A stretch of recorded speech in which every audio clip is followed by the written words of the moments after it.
my birthday dinner, my sister proudly announced she was pregnant with my husband's baby, thinking I'd break down. Instead, I smiled, raised my glass, and revealed the results of his fertility test from last month. The room went silent as everyone finally understood. My name is Andrea, and this was supposed to be my 30th birthday dinner. The thing about revenge is that it tastes better when served with a smile. That's what I kept telling myself as I sat at the head of the table in LeBlanc, surrounded by the people I thought I could trust most in the world. The crystal glasses caught the light, making the expensive champagne sparkle. My husband René's hand rested possessively on my shoulder as he raised his glass. "To my beautiful wife," he said, his voice dripping with the charm that once made me weak. "Happy birthday, darling." My sister, Rose, shifted in her seat, her manicured fingers fidgeting with her water glass. She hadn't touched her champagne. The first clue, if I hadn't already known what was coming. "Actually," Rose interrupted, just as everyone was about to drink, "I have an announcement to make." My mother, Linda, beamed. Of course, she knew. She always knew everything about Rose first. "I'm pregnant," Rose's voice rang out. A 2-second silence hung in the air before she delivered the punchline. "And René's the father." I felt René's hand tighten on my shoulder, not in guilt, but in preparation for my reaction. They all expected hysteria. Tears. A scene. I took a slow sip of my champagne. "That's interesting," I said, my voice steady. "Andrea," my mother started, her tone already scolding. I smiled, reaching for my purse. "Oh, I wouldn't dream of making a scene, Mother. In fact, I have my own announcement to make." I pulled out a cream-colored envelope. "You see, I've been wondering why René and I couldn't conceive for the past 3 years." Rose's triumphant smile faltered. René's hand left my shoulder. "Andrea, this isn't the time," he said, a warning in his voice. "Actually, it's the perfect time." I unfolded the medical report with precision. According to Dr. Matthews at the fertility clinic, my dear husband has what they call azoospermia. 0 sperm count. I looked directly at Rose. In layman's terms, he's completely infertile. A fork clattered against a plate. Rose's face drained of color. "That's impossible," she stammered. "That's what I thought too," I said, pulling out a second envelope. So I had him tested again. Different clinic, different doctor. Same result. I smiled at René, who had gone still beside me. "Would you like to see the dates, darling?" "Both tests were from last month." "You had me tested without my knowledge." René's voice shook with anger. "Oh, like you've been so honest with me." I turned to face him fully. 3 years of trying. 3 years of you telling me maybe I was the problem. 3 years of you comforting my sister while I cried myself to sleep. Linda stood up abruptly. "This is absolutely inappropriate." "No, Mother. What's inappropriate is your precious Rose sleeping with my husband and trying to pass off someone else's baby as his." I stood, gathering my purse. "So, here's what's going to happen. I'm going to walk out of here with my dignity intact. And you too." I looked between Rose and René, can figure out how to explain to everyone why you lied. "That test." René grabbed my arm as I turned to leave. "It was wrong, wasn't it?" I leaned in close. "Oh no, darling." I double-checked. "Twice." I pulled my arm free. "And I have so much more proof where that came from." As I walked toward the door, Rose's voice cracked behind me. "Andrea, wait. I can explain." I paused at the doorway. "Save your explanation for your baby's real father, Rose. I'm sure he'd love to hear it." The last thing I saw was Mary pulling out her phone, no doubt dialing everyone in her social network. By morning, everyone would know. And that was exactly what I wanted.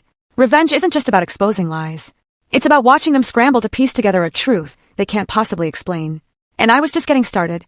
6 weeks earlier, I was in my home office when the first real evidence landed in my lap. Not the subtle signs, the lingering hugs, the inside jokes. This was an email accidentally left open on our shared iPad.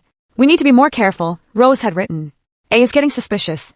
I stared until the words burned my retinas. A, not Andrea. Not sister. Just A. An obstacle. The next morning, I met my friend Angela at a cafe. "Show me again," she said, squinting at my phone. "Look at the timestamp. 11:47 p.m. Why is my sister emailing my husband at midnight? What are you going to do?"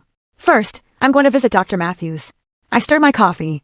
"Remember how René insisted on handling all the fertility appointments? You think he was lying? I'm done letting other people tell me what's true." Dr. Matthews' office was sterile and professional. "Mrs. Jensen," the receptionist said, "we haven't seen you in months. I need copies of all our test results. Everything for both me and my husband." She hesitated. "Usually, Mr. Jensen handles. As his wife and patient, I have a legal right." I smiled sweetly. "Unless there's a reason I shouldn't see them." 15 minutes later, I sat in my car, hands shaking. My results were normal. Had always been normal. René's file was empty. He had never been tested. He never took them. I told Angela later. 3 years, and he never once got tested. That bastard. But why? "Control," I said simply. As long as we were trying, he had an excuse for everything. I pulled out my planner. So I made an appointment, told him it was a romantic dinner, had him drink champagne laced with a safe dose of sleeping pills. Angela's eyes widened. While he slept, the clinic ran the tests. That's how I got the first results. The second test, same method. I needed to be sure. I closed my planner. But that's not the interesting part. Last week, I saw Rose at the same fertility clinic. She was leaving as I arrived. You think she's actually pregnant? Oh, I know she is. I showed Angela photos on my phone. She's also been meeting someone. Not Renee. The photo showed Rose getting into a car with a handsome, dark-haired man. His name is Ricky, her ex from college. The baby might not be Renee's at all. She's probably using their affair to trap him. I laughed coldly. The irony is, she doesn't know he can't father children. He's been lying to her, too. Angela squeezed my hand. What's your plan? I pulled out an elegant, cream-colored invitation. My birthday dinner. I'm going to let them make their grand announcement. Let them think they've won. My voice was steady. And then I'm going to destroy everything they thought they knew. Andrea, this is nuclear. They didn't just betray me. They made me doubt my sanity, my worth, my ability to be a mother. I tucked the invitation away. I don't just want revenge. I want annihilation. Back at the restaurant, chaos erupted after I left. I was halfway to my car when Mary caught up with me. Andrea, wait. Her voice was low. I always thought something was off about Rose. You knew. I suspected. She glanced back. What now? Now I'm going home to pack. When I arrived, Renee's car was there. He paced the kitchen. Where have you been? We need to talk. I walked past him to the bedroom and pulled out a pre-packed suitcase. Andrea, stop. That test was a mistake. We can get another opinion. 3 years, I said, not looking at him. 3 years of watching me blame myself while you were sleeping with my sister. His phone buzzed. Rose's face flashed on the screen. You should answer that. Your girlfriend needs you. Where are you going? Away from you. As I drove, my phone vibrated with text from Rose. We need to stick to our story. She's bluffing. You're ruining everything. I turned off my phone and drove to Angela's. Mary called, she said, waiting on her porch with wine. Rose had a complete meltdown. Started screaming about how you've always been jealous. I took a long sip. Remember when I said I saw Rose at the fertility clinic? I did more than just see her. I pulled out my phone. I followed her inside. The photo showed Rose talking to a nurse, her hand on her stomach. She was there for a prenatal appointment, but she used her old insurance card from when she was with Ricky. Angela's eyes widened. I found his profile. He's been posting about second chances and unexpected blessings. My phone lit up with a text from Mary. Renee is telling everyone you're having a mental breakdown. Rose is backing him up. Found him, Angela said, turning her laptop. Ricky's hidden social folder showed photos with Rose from the past few months. The timestamps are right around when she got pregnant. My phone buzzed again. My mother. Andrea, she said, voice tight with anger. What you did was unforgivable. What I did? What about Rose? She's your sister, and she's carrying your husband's child. I laughed. No, mother. She's carrying someone else's child. But don't worry, I'm sure that won't affect her status as your perfect daughter. You've always been jealous of her. No, I said quietly. I've always been your scapegoat. But not anymore. I hung up. Ricky left a comment on Rose's photo from a holiday party 4 months ago, Angela said slowly. Best night of my life. You need to talk to him. I was already composing an email. Oh, I plan to. But first, I need to make a few calls. Starting with Renee's company. What are you going to tell them? I smiled. The truth. That their VP of finance has been falsifying reports. Revenge is about pulling every thread until the whole tapestry unravels. I met Ricky at a quiet coffee shop. He was fidgeting, handsome in a boy next door way. Thanks for meeting me. I'm Andrea, Rose's sister. He wouldn't meet my eyes. I'm not sure what this is about. I think you know. I placed my phone on the table, showing a photo of him and Rose outside the fertility clinic. 4 months ago. Holiday party. Ring any bells? His face paled. She said she was single. Of course she did. I took a sip of coffee. She's pregnant, Ricky. And she's trying to pass it off as my husband's. He knocked over his cup. She's what? About 4 months along. Interesting timing, wouldn't you agree? I pulled out a document. I need you to sign this. Consent for a paternity test. Just in case. He stared at the paper. If I sign this, she'll know I talked to you. Rose is already going to lose everything. The question is, do you want to know the truth? He signed. Meanwhile, Renee's world was crumbling. His colleagues were avoiding him. The board had called an emergency meeting.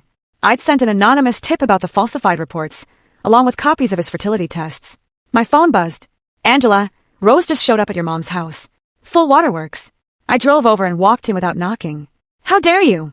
Rose sprang up from the couch, mascara streaking her cheeks. You're trying to ruin my life. You ruined your own life, I said calmly. I'm just exposing the truth. The truth is you're trying to hurt your sister because you couldn't keep your husband happy, my mother spat. Really, mother? That's your take? That I somehow forced Rose to sleep with my husband? You were always so cold, so focused on your career. What did you expect? I laughed sharply. I expected my sister not to be a whore.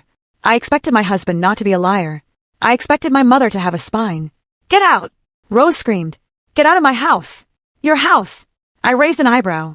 You mean the house Renee bought for Mom using money he embezzled from his company? The color drained from both their faces. My phone pinged. An email from the testing facility.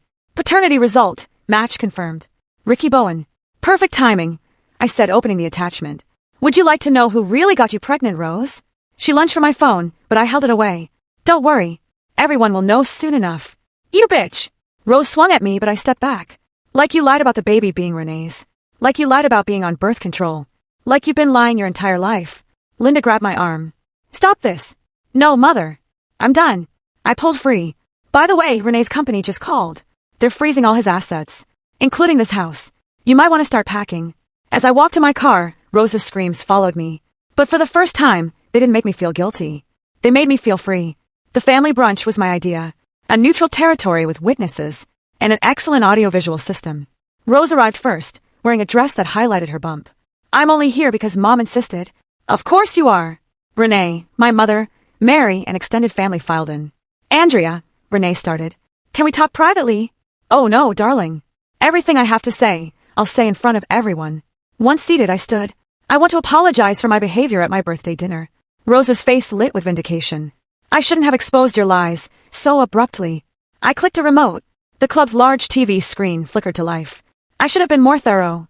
What is this? Rose demanded. This is the paternity test results I received yesterday. The document appeared, highlighting the match between Ricky and Rose's unborn child. Congratulations, sister. Ricky's going to be a daddy. The room erupted. Rose knocked over her glass. You can't do this. I already did. I clicked again. Photos of Rose and Ricky appeared. You remember Ricky, don't you, Renee? Rose's ex, who she was sleeping with while trying to trap you. Renee stood so fast his chair fell back. You told me he was out of the picture. She tells everyone what they want to hear, I said calmly. Andrea, stop this immediately. My mother's voice shook. Why? Because it's embarrassing. I clicked again. Bank statements appeared. Speaking of ruined images, let's talk about how Renee paid for your house, Mother. Company funds. Embezzled. Linda went pale. Along with the money he's been funneling to Rose. Rose lunged at me, but Mary caught her arm. Don't. You've done enough. Me? She's the one destroying everything. No, Rose. You destroyed everything the moment you thought you could take what was mine. I turned to Renee. Your company's legal team wants to meet with me tomorrow. Something about being a material witness. Renee sank into his chair, head in his hands. You've lost your mind, my mother said, her voice wavering. Actually, I finally found it. I clicked one last time. A video played, Rose and Renee in his office, planning how to break the news of the pregnancy to me. Planning how to break me. How did you get that? Renee demanded. You should change your email password, darling. And check for recording devices. I gathered my purse. Oh, and Rose, Ricky's lawyer will be contacting you. Something about fraud. I'll deny everything. With what proof? The paternity test is legally binding. The financial records are clear. The video speaks for itself. I smiled. But please, try to deny it. I'm sure the media would love to hear your side. The media? Rose's voice cracked. Did I forget to mention? Mary's been live streaming this whole conversation. Say hi to your followers, Rose. Mary held up her phone, still recording. Rose's face crumpled as she saw the comments flooding in. My phone buzzed. Renee's company calling. I answered on speaker. Mrs. Jensen, we need to discuss irregularities in your husband's financial documentation. Of course, I said, watching Renee's face drain of color. I'll bring everything I have tomorrow. I faced my shattered family one last time. I'd love to stay, but I have a meeting with my lawyer. Divorce papers don't file themselves. As I walked out, I heard Rose collapse into sobs. I didn't look back. The truth was finally out, and it was more devastating than any lie. My mother showed up at my new apartment the next day. We need to talk about what you've done. What I've done. I closed the door. Not what Rose did. Not what Renee did. I always feared you'd inherit your father's coldness. This calculated revenge. Don't you dare compare me to him. He abandoned us. I'm protecting myself. By destroying your sister's life? Your husband's career. They destroyed themselves. I just exposed the truth. My phone buzzed. Angela was on her way with news. Rose is devastated. My mother continued. She can barely eat, barely sleep. Like I did for 3 years, while she was sleeping with my husband. While you were helping her hide it. Linda's face went white. The money you helped her hide. I showed her the transfer records. Did you think I wouldn't find out? I was trying to protect the family. No. You were protecting Rose. Like always. I sat across from her. Tell me, Mother. When did you stop loving me? Don't be dramatic. Angela burst in, waving papers. Andrea, you need to see this. She stopped, seeing my mother. Renee took out a loan in your name. $50,000. Transferred to Rose's account 3 months ago. My mother's sharp intake of breath confirmed everything. You knew about this too, I said. Rose needed help, Linda whispered. The fertility treatments she didn't need? The prenatal care she charged to Ricky's insurance? I laughed bitterly. Angela handed me the documents. The bank is investigating fraud. All your joint accounts are frozen. I turned to my mother. You should probably warn Rose. Her credit cards might stop working soon. Linda stood, swaying. You're going to regret this. No, Mother. I regret the years I spent trying to please you. I regret believing Rose could change. I regret trusting Renee. I opened the door. But this I'll never regret. After she left, Angela poured wine. You okay? I stared at the loan documents. No. But I will be. My phone rang. My lawyer, Ryland. Andrea, we need to meet now. It's worse than we thought. An hour later, he laid out the extent of Renee's fraud. He's been embezzling for years. The company wants to press charges. They're asking for your cooperation. I thought of Renee's smug face, Rose's triumphant smile, my mother's conditional love. What do you need from me? Everything. Emails, texts, financial records. I pulled out a USB drive. I have everything. That night, alone, I finally broke down. Not for Renee, or Rose, or my mother. I cried for the years I'd wasted, for the life I'd built on lies. My phone lit up. Angela, turn on the news. Renee's company was announcing an internal investigation. Rose's social media was going dark. My mother's country club membership was under review. The facade was crumbling. The security alarm woke me at 3 a.m. Glass broke downstairs. Andrea! Renee's voice slurred. I know you're here. I pressed the emergency button and called Angela. He's here. Renee broke in, but he was already stumbling up the stairs. You ruined everything. Your chance to steal money, you mean? I grabbed the baseball bat by my bed. You're just a cold, bitter woman who couldn't keep her husband happy.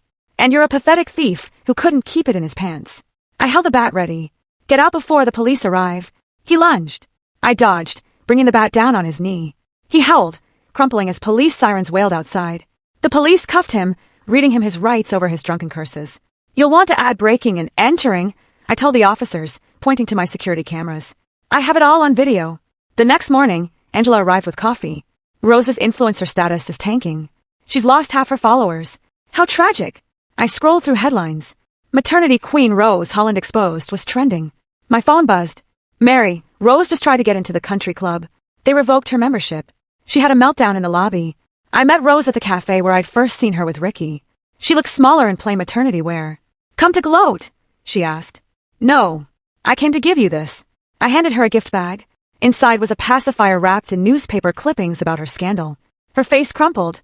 Why are you doing this to me? Because you need to understand. This isn't about revenge. It's about consequences. Every choice you made led here. I stood. I never meant to hurt you. You did.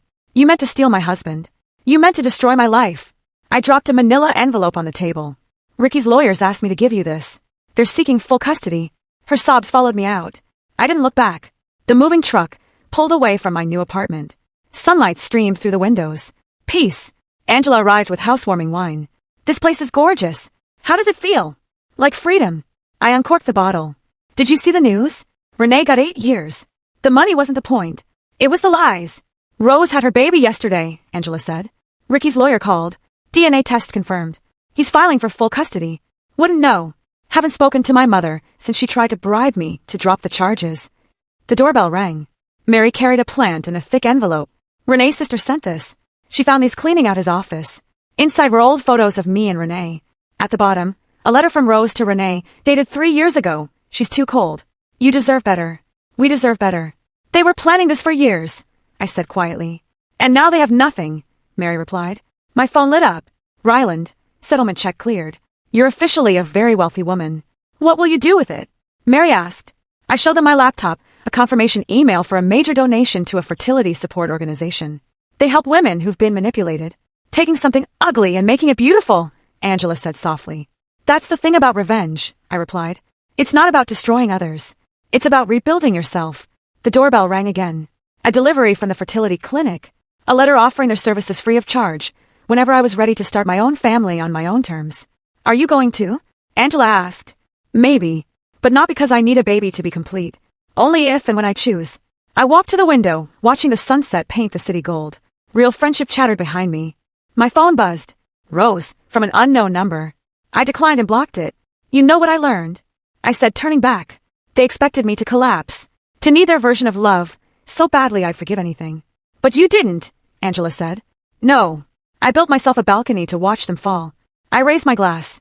To karma! To karma! Later, alone, I found one last photo in the envelope. Me as a child, smiling fearlessly. Before the manipulation, the lies, the conditional love. I pinned it to my mirror. A reminder of what I'd found. My strength, my worth, my voice. Because sometimes the best revenge isn't just watching your enemies fall. It's rising so far above them that they become nothing more than a cautionary tale in your success story. I took one last look at the city lights. Tomorrow would bring new chapters. But tonight, in this space I'd carved from their destruction, I was finally completely at peace.